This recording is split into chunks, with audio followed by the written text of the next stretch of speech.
শুধুমাত্র এই দোয়াটি একবার পড়েন, আল্লাহ তাআলা আপনার 90 বছরের গুনাহ মাফ করে দেবেন ইনশাআল্লাহ।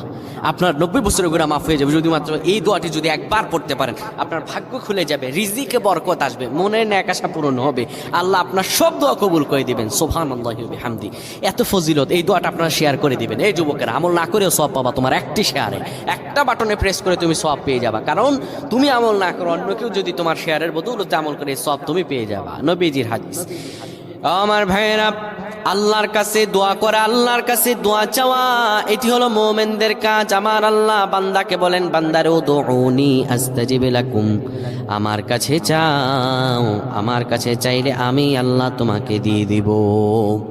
কেউ যদি একবারে দোয়াটি পড়তে পারে, দোয়াটি হলো রব্বি ইন্নী যালামতু নাফসি ফাগফিরলি।